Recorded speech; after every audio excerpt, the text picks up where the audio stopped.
एक गुरु जिसका आश्रम अमेरिका के टेक्सास में था।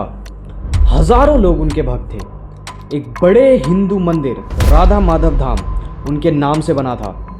लेकिन एक दिन पूरी दुनिया हैरान रह गई जब इसी गुरु को कोर्ट ने 20 केसेस ऑफ चाइल्ड मोलेस्टेशन में गिल्टी डिक्लेयर कर दिया। ये है कहानी स्वामी प्रकाशानंद सरस्वती की, एक गुरु जिसका सफर आश्रम से जेल तक पहुंचा। Prakashanand Saraswati is the founder of the Basana Dham Temple. That's where we find CBS 42's Rebecca Taylor tonight to give us an update. Rebecca? Well, Judy, these are shocking allegations against a man many here look to for spiritual guidance, a man that authorities say inappropriately touched 2 young girls more than a decade ago. Swami ji का जन्म 1929 में Ayodhya, India में हुआ था। बचपन से ही spirituality और भक्ति के रास्ते पर चले। कहते हैं उन्होंने अपना पूरा जीवन राधा और कृष्ण के प्रेम और भक्ति को समर्पित कर दिया।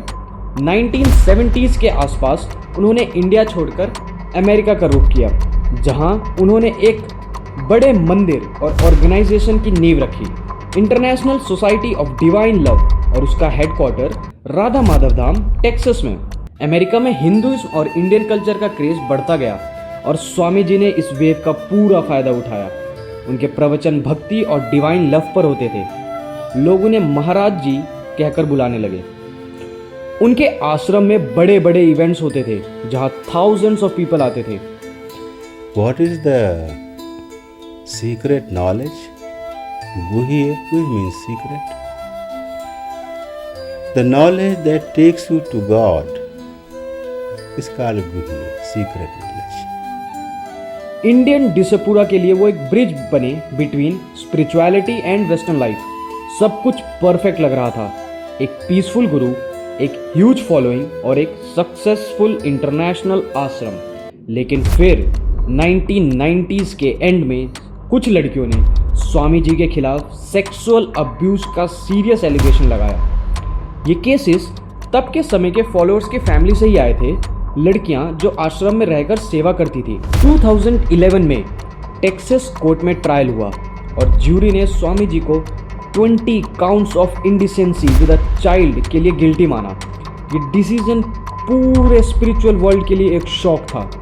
एक गुरु जिसको डिवाइन माना जा रहा था, अब कोर्ट ने क्रिमिनल साबित कर दिया था। कोर्ट ने उन्हें लंबी जेल सेंटेंस दी, लेकिन सेंटेंस के बाद स्वामी जी गायब हो गए। रिपोर्ट्स के मुताबिक वो इंडिया वापस भाग आए और तब से उनका एग्जैक्ट लोकेशन क्लियर नहीं रहा। इंटरपोल ने उनके खिलाफ नोटिस भी निकाला था। उनका आश्रम अमेरिका में चलता रहा, लेकिन उनका नाम धीरे धीरे एक बड़े स्कैंडल के रूप में लिखा गया। उनके भक्तों के लिए ये मानना बहुत मुश्किल था। कुछ लोगों ने कहा ये सब कॉन्स्पिरेसी है, जबकि कुछ ने कहा अब सबक मिल गया। इस केस ने एक बड़ी बात दिखाई, जब पावर और फेथ एक साथ होता है, मिसयूज के चांसेस बढ़ जाते हैं। ब्लाइंड फेथ कभी कभी इंसान को अंधा बना देता है। स्पिरिचुअल पाथ फॉलो करना गलत नहीं है, लेकिन क्वेश्चंस ज़रूरी है। गुरु चाहे कितना भी बड़ा क्यों ना हो, अकाउंटेबिलिटी हर किसी के लिए होनी चाहिए। ये थी कहानी एक ऐसे गुरु की जिसका सफ़र भक्ति से बदनामी तक पहुंचा।